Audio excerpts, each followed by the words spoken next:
दोस्तों, मैं हूं रणधीर सिंगर। आज के वीडियो में हम चर्चा करेंगे कांग्रेस की इस 2024 के लोकसभा चुनाव में कितना सीट आने वाली है। क्योंकि आप जैसे दोस्तों का जो मैं पहले वीडियो बनाया था कि बीजेपी जो है लोकसभा जो चुनाव है उसमें कम से कम 325 से ऊपर सीट लेके आएगी, तो ये वीडियो बहुत लोगों ने पसंद किया। तो लोगों ने कई सवाल पूरे डायरेक्ट मैसेज किए कि आप कांग्रेस के बारे में आप क्या बोलते हैं, कांग्रेस इस लोकसभा चुनाव में कितनी सीट लेकर आएगी। तो हम आज इसी पे चर्चा करेंगे कि कांग्रेस लोकसभा सीट में कितनी सीट लेकर आएगी। तो सबसे पहले इसके जानने के लिए हमें 2019 में चलना पड़ेगा। दोस्तों, 2014 की बात नहीं कर रहा हूँ, क्योंकि 2014 में 44 सीट आए थे और 2019 है उसमें 19 सीट आए थे, 52 सीट आए थे। अब इस 2019 के जो चुनाव हुआ था, 52 सीट आए थे कांग्रेस को, उसमें से अगर सही तरीके से उस सीट को एनालिसिस करेंगे तो आप कहीं ना कहीं उस जगह पे पहुंच जाएंगे जहां पे आपको सही आंकड़े का कम से कम अनुमान लगाएगा। मैं आपको हमेशा बोलता हूं कि मैं कोई सोशियोलॉजिस्ट नहीं हूं जो घर घर जाके और लोगों से पूछता हूं, और ये सही भी नहीं होता है कई बार, क्योंकि देखिए जो बीजेपी को मत देता है वो बीजेपी को ही देगा। उसमें 2-3% इधर उधर होता है। जो बीजेपी के अगेंस्ट में देगा वो बीजेपी के अगेंस्ट में देगा, और 2-3% इधर उधर हो सकता है, क्योंकि बीजेपी के अगेंस्ट में कई पार्टियां हैं, तो लोग पार्टियां चेंज होने के साथ अपने मत भी बदल सकते हैं। लेकिन ओवरऑल जो सिनारियो होता है ऐसे ही होता है। अब कितने भी साइकोलॉजिस्ट है, चाहे एक्सिस माई इंडिया खूब चला एक टाइम पे, चाणक्य भी खूब चला, लेकिन वो बाद में क्यों फेल हो गया? उसका वजह ये है कि देखिए, कई बार आपके अनुमान सही होते हैं, लेकिन कई बार क्या होता है कि आप में ये घमंड हो जाता है कि मैं जो एनालिसिस कर रहा हूँ, लोगों से पूछ रहा हूँ, वो सही ही है, तो वहाँ पे गलत साबित हो जाते हैं। अब मैंने हमेशा से बोला है कि किसी भी पार्टी को जब आप वोट देते हैं या कोई भी वोटर है उसके पास जाते हैं, तो सबसे पहले अगर बीजेपी के वोट शेयर जानना है या टिकट सीट जानना है, तो बीजेपी के वोटर से आपको कहीं ना कहीं मिलना पड़ेगा, और उसके बाद देखना पड़ेगा कि उसमें से कितने ऐसे लोग हैं जो 2019 में वोट दिए थे लेकिन इस बार वोट नहीं दे रहे हैं। तब आपको लगेगा कि 303 का जो आंकड़ा है वो नीचे गिरेगा।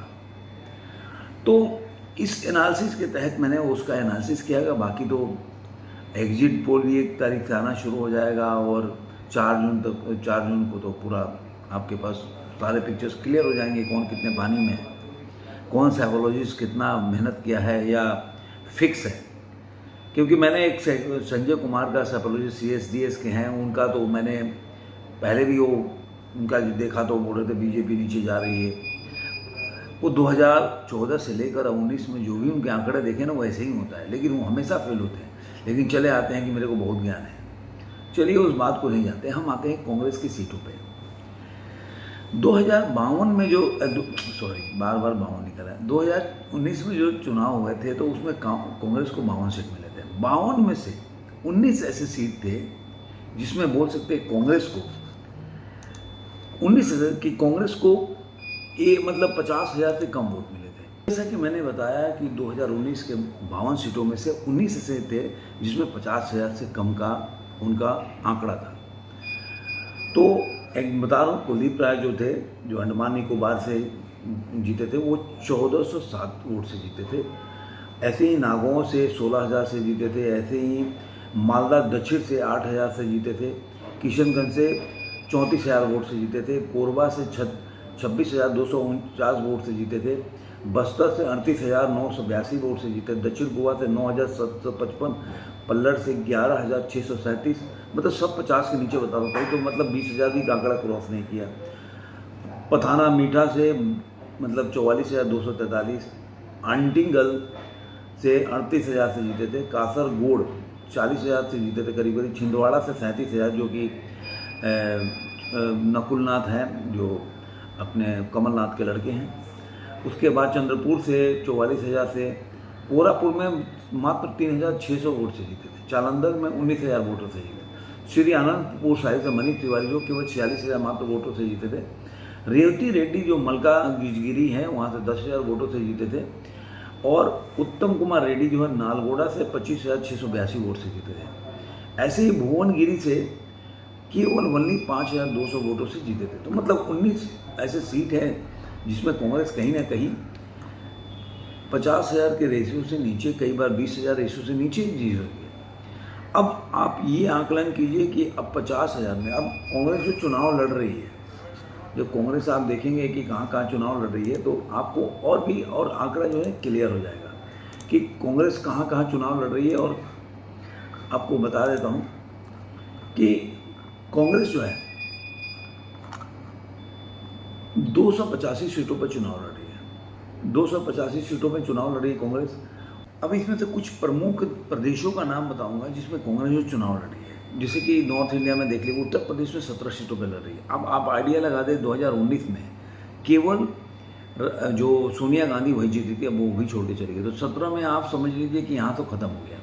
महाराष्ट्र में 17 सीटों पर लड़ रही है। तो पहले कितना सीट आया था, आज के वोट शेयर में देखिए कि कितना उनको अंतर आता है। तो मुझे लग रहा है कि महाराष्ट्र में अगर बहुत निकालेगी तो 3-4 सीट निकाल देगी, बहुत निकालेगी तो की बात कर रहा हूँ।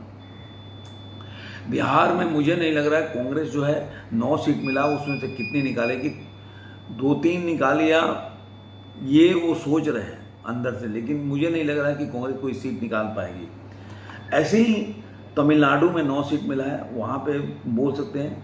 पश्चिम बंगाल में 13 है, तो उसमें से मुझे नहीं लग रहा एक भी सीट निकाल पाएगी। तो आप यही लगा लिए 17, 34, 34, 18, 34, 18 आपको हो गया 20, 54 और 13, मतलब करीब करीब आप बोल सके 60-70 सीट यही हो गया। पूरे वो 285 सीट पे लड़ रहे हैं।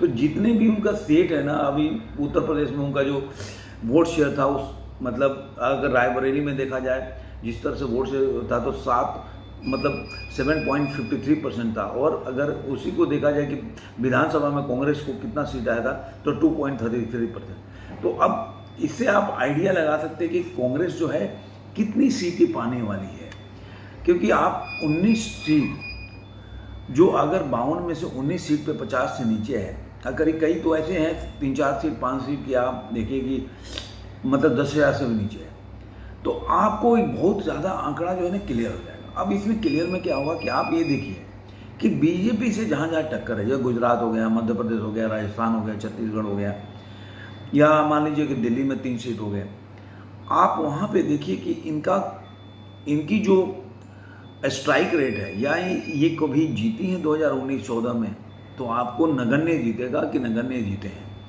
जितना इनका गेम है, जो आप मान सकते हैं कि ये तमिलनाडु हो गए, यहाँ पे वो लोग चुनाव को लड़ रहे हैं या चुनाव में जीतने का प्रयास कर रहे हैं, जो तमिलनाडु हो गया, मतलब साउथ के जो चीज़ें हैं। लेकिन आज मैं अगर आंध्रा में जाइएगा तो आंध्रा में भी इनको इस बार कड़ी टक्कर मिलने वाली है, क्योंकि बीजेपी का जो गठबंधन है टीडीपी के साथ और जो पवन कल्याण की पार्टी के साथ, वो काफ़ी मजबूत दिख रहा है, और नहीं तो कहीं ना कहीं उनको डेंट तो करेगा। तो आप लगभग आप देख लीजिए, जो साउथ के जितने भी सीट पे कांग्रेस ले रही, तो उसमें एक आशा कर सकते हैं कर्नाटक छोड़ के। लेकिन तेलंगाना में बीजेपी मुझे लग रहा है कि बेहतर प्रदर्शन करेगी। तो केरल हो गया, आंध्रा हो गया या तेलंगाना हो गया, इन्हीं सब राज्यों में कांग्रेस अपना प्रदर्शन कर सकती है। मैं मानता हूं कि जितने भी नॉर्थ की सीटें हैं उसमें कांग्रेस का प्रदर्शन पहले से भी बुरा रहेगा। तो ऐसा मेरा मानना है कि कांग्रेस इस बार के प्रदर्शन में मुझे लग रहा है कि 44 जो 2014 का सीन था उसको क्रॉस नहीं कर पाएगी। ये मेरा मानना है कि आप साउथ के बलबूते, साउथ में भी इस समय पहले के लिए फ्री हैंड नहीं है, बीजेपी ने भी पैर फैलाया है, क्षेत्रीय दल भी स्ट्रांग हुए हैं। तो कहीं ना कहीं कांग्रेस जो है, अभी केरला में देखिए कि राहुल गांधी की सीट भी फंसी हुई है। जितना जो डी राजा की वाइफ है एनी राजा, वो जितना उनका प्रदर्शन अच्छा होगा उतना ही जो राहुल गांधी के हारने के चांसेस बढ़ जाएंगे। तो ये सब आंकड़ा है कि डी राजा कितना उनकी वाइफ वोट काटती हैं, उस पर सारा डिपेंड करता है। तो ये मेरा ये मानना है कि कांग्रेस इस बार 44 से सीट ज़्यादा नहीं ले पाएगी। तो ये आकलन है। आपको ये आकलन कैसा लगा जरूर कमेंट बॉक्स में बताइएगा। ऐसे ही फिर मिलेंगे किसी और वीडियो में, तब तक के लिए धन्यवाद।